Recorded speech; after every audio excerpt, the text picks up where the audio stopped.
Quelle est la preuve que vous avez reçue? Une chose que vous verrez plusieurs fois est que quelqu'un est baptisé dans l'esprit avec la preuve du parler en langue.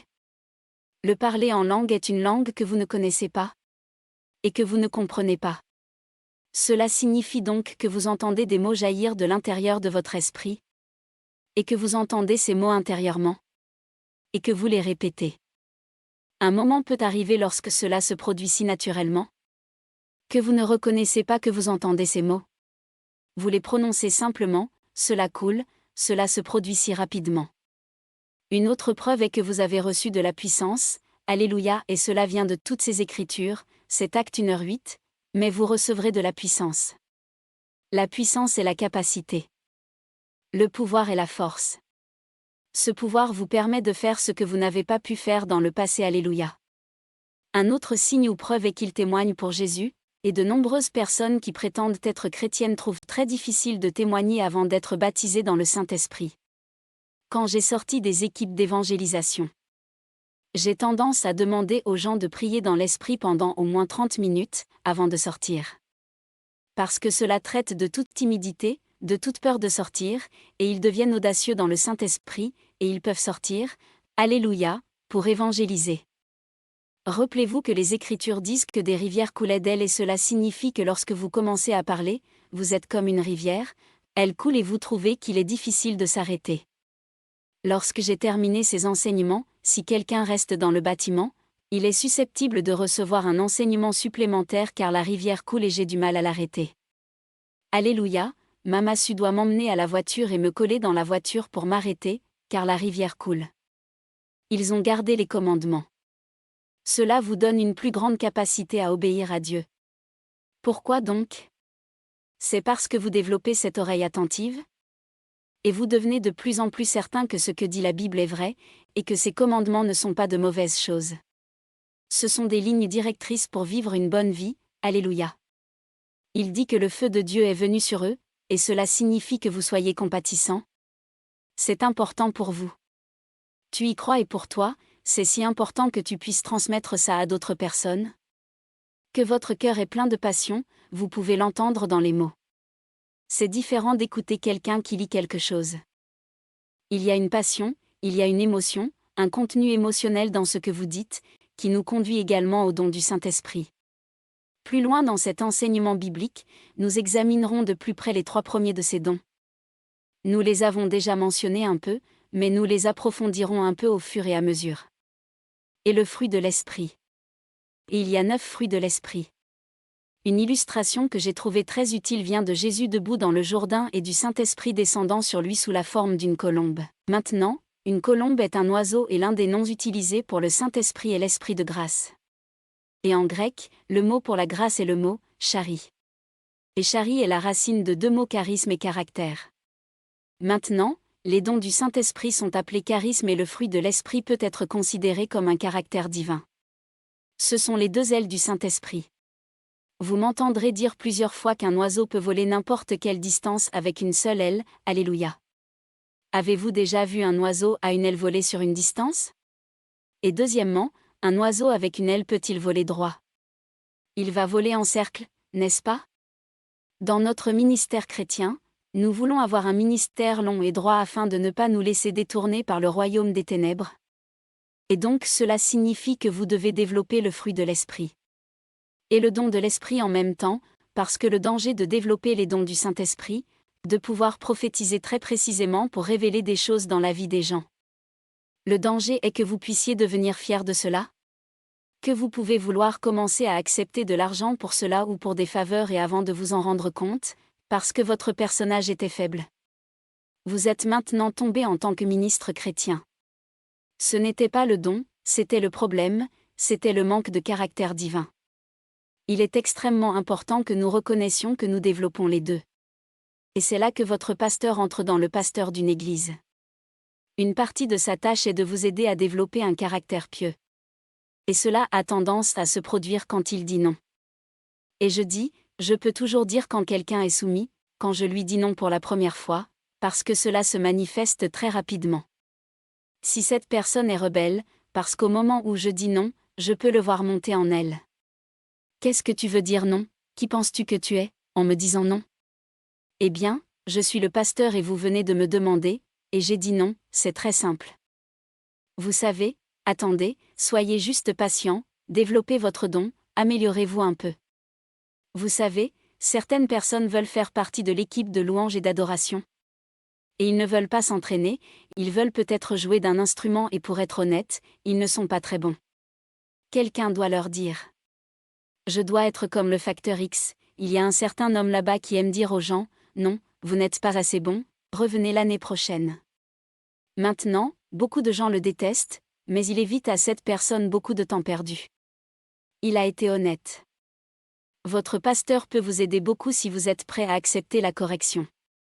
Et si vous êtes disposé à accepter l'instruction, parce qu'il pourrait être le seul homme qui soit disposé à vous le dire. Vous avez une vie illusoire, parce que tout le monde sourit, veut être votre ami et donc il caresse votre ego, vous disant à quel point vous êtes merveilleux. Eh bien, parfois, quelqu'un doit simplement mentionner qu'il y a un domaine sur lequel vous devez travailler. C'est développer votre personnage, vous donner de petites tâches et regarder comment vous traitez ces petites tâches. Rappelez-vous que Dieu dit, quand vous êtes fidèle avec peu, il vous confiera plus. Vous pouvez également dire que si vous êtes infidèle avec peu, il ne vous en confiera pas plus dont nous avons besoin pour relier ces écritures ensemble. Non seulement vous devez comprendre cela, mais vous devez être prêt à l'enseigner. Donc, vous devez être quelqu'un qui est capable d'apporter des corrections et d'apporter des instructions aux gens de manière à ce qu'ils puissent les recevoir. Il y a une écriture qui nous dit de l'envelopper d'amour. Ma femme s'énerve normalement contre moi à Noël. Si je lui achète une carte de Noël et que je la ramène à la maison.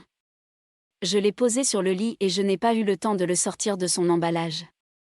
Enlever l'étiquette de prix, écrire quelque chose à l'intérieur et le mettre dans l'enveloppe, et elle pourrait le trouver sur le lit. Maintenant, ma façon de penser, eh bien, c'est la même carte que vous savez. J'ai découvert au cours de mes 40 ans de mariage que les femmes en particulier, l'aiment envelopper d'amour. Donc, nous devons apprendre à l'envelopper d'amour. Actes chapitre 2 et verset 4 et ils furent tout remplis du Saint-Esprit. Et se mit à parler en d'autres langues selon que l'Esprit leur donnait de s'exprimer. Maintenant remarquez que c'était l'Esprit, le Saint-Esprit qui leur avait donné la parole. Ces paroles venaient du Saint-Esprit. Actes chapitre 1 verset 8, mais vous recevrez une puissance après cela. Le Saint-Esprit est venu sur vous et vous serez mes témoins à Jérusalem et dans toute la Judée et en Samarie et jusqu'aux extrémités de la terre. Maintenant, je regarde des situations où les gens me disent qu'il y a un mouvement de Dieu en cours. Parce que j'observe pour voir combien d'évangélisation en découle. Il existe de nombreuses conférences où les gens passent un moment merveilleux. L'ambiance peut être géniale. Ils sont très encouragés, et certaines personnes prétendent que c'est un geste de Dieu. Eh bien, c'est ma conviction que lorsqu'il y a un mouvement de Dieu, vous êtes encouragés à témoigner. Et donc, je m'attends à voir plus de témoignages sortir d'une rencontre avec Dieu. Quand tu t'es rapproché de Dieu, tu vois ce qu'il a fait pour toi. Vous voyez de quoi il vous a sauvé. Vous voyez des gens qui sont dans une situation similaire, je ne comprends pas comment vous pouvez rester silencieux. Si vous aimez ces personnes, alors vous voudrez leur dire et trouver un moyen de communiquer avec elles. Et donc c'est ma croyance. Jean chapitre 7 38 nous avons déjà mentionné celui-ci. Celui qui croit en moi, comme l'a dit l'Écriture. Des fleuves d'eau vive couleront de leur sein. Et on peut penser que cela vient de leur esprit. Notre esprit est appelé un homme-esprit. À certains égards, notre corps physique est comme un gant sur notre main, et notre homme spirituel est la main et notre corps est le gant. Le centre de notre homme-esprit est autour de l'abdomen, autour de l'estomac. Et tant de fois nous pouvons avoir l'impression que ça bouillonne de notre estomac, et il n'y a rien de mal à penser comme ça. Mais il est préférable pour nous de reconnaître que nous sommes un homme spirituel. Un nouvel homme-esprit. Et celui qui garde ses commandements habite en lui et par là nous savons qu'il demeure en nous par l'Esprit qu'il nous a donné.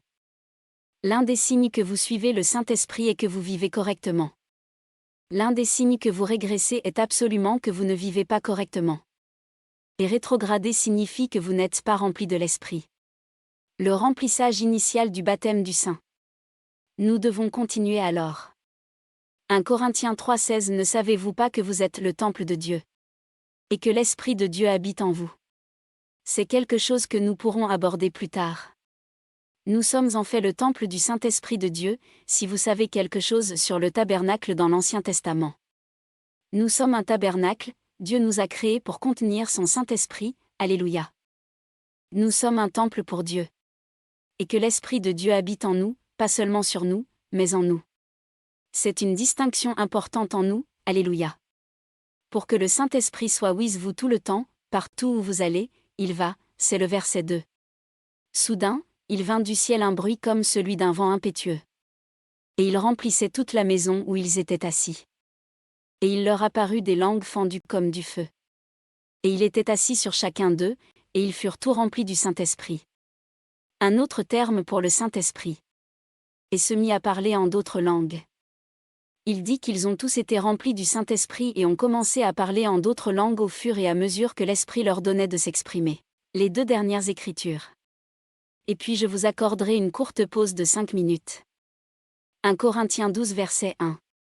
En ce qui concerne les dons spirituels, frères, je ne voudrais pas que vous soyez ignorants. Cela signifie que vous devez recevoir un enseignement, Alléluia. C'est la réponse à l'ignorance. C'est écouter l'enseignement et Galates 5 22. Mais le fruit de l'esprit est l'amour, la joie, la paix, la patience, la douceur, la bonté, la foi, la douceur, la maîtrise de soi contre cela. Il n'y a pas de loi. Quiconque veut prier pour recevoir le Saint-Esprit. Le baptême du Saint-Esprit. C'est le bon moment pour nous de le faire. Je prierai une transmission. Alléluia, Dieu Père, nous avons enseigné ta parole concernant le Saint-Esprit, comment il est la 3e personne de la Trinité. Comment c'est votre volonté que chacun reçoive le baptême avec la preuve de la prière en langue. Nous vous demandons maintenant pour chaque emplacement connecté à cette école biblique. Que tu répandes ton esprit sur chacun qui veut recevoir ce baptême. En ce moment, au nom de Jésus, Alléluia, Alléluia. Nous avons 5 minutes pour louer ton nom, nous élevons le nom de Jésus, Alléluia. Père Dieu, l'entrée de ta parole nous éclaire. Nous parlons de la foi qui s'élève dans les cœurs, Dieu le Père, à ceux qui n'ont pas encore reçu le baptême du Saint-Esprit. Nous prions pour qu'ils puissent recevoir en ce moment. Dieu le Père partout où il pourrait peut-être afin qu'ils puissent recevoir la transmission du Saint-Esprit. Avec la preuve de la prière en langue. Nous louons le merveilleux nom de Jésus, Alléluia. Nous te remercions pour l'effusion de ton esprit. Père Dieu, nous prions pour l'esprit de sagesse et de révélation. Pour ouvrir les yeux de la compréhension et inonder les cœurs de lumière. Afin qu'ils puissent grandir dans leur connaissance de vous et dans d'autres espoirs de leur appel. Merci, Père, merci Jésus, Saint-Esprit, Saint-Esprit Feu. Nous vous relâchons dans chaque maison au nom de Jésus. Remplissez chaque cœur que nous prions avec la puissance du Saint-Esprit. Brûlant tout péché, chassant toute entrée démoniaque. Ouvrir les oreilles, que les gens puissent entendre la parole de Dieu clairement et activement. Père Dieu, nous prions au nom de Jésus, alors nous louons ton nom Seigneur, nous louons ton saint nom. Nous allons commencer la section suivante, et une fois que nous aurons reçu le remplissage du Saint-Esprit, il est important que nous continuions à être remplis. En hébreu, ils ont un présent continu. Cela signifie que c'est vrai maintenant, mais ça continue à l'être. C'est un concept de rivière. Un fleuve commence mais il continue et ainsi pour nous avec le baptême du Saint-Esprit. Il est important que nous continuions à être remplis de l'Esprit. En tant que jeune chrétien, j'ai en quelque sorte reconnu que nous étions comme un pneu avec une crevaison lente. Et à cause du monde dans lequel nous vivons et des gens qui nous entourent, les exigences qui nous sont imposées chaque fois que nous servons. Il utilise une partie de ce pouvoir spirituel. Et si nous ne le remplaçons pas, un moment vient où nous nous sentons comme ce pneu, à plat. C'est important tous les jours que nous prions dans l'esprit que nous sommes remplis ce jour-là. Être remplis de l'esprit afin que nous puissions rester à ce point. D'être pleins de l'esprit. Et il y a des églises qui se déclarent être des églises remplies d'esprit. Eh bien, c'est merveilleux. S'ils sont remplis de l'esprit, beaucoup ne le sont pas. Ils l'étaient à un moment donné, mais le Saint-Esprit est parti il y a longtemps. Notre tâche est d'entrer et de reprendre le Saint-Esprit.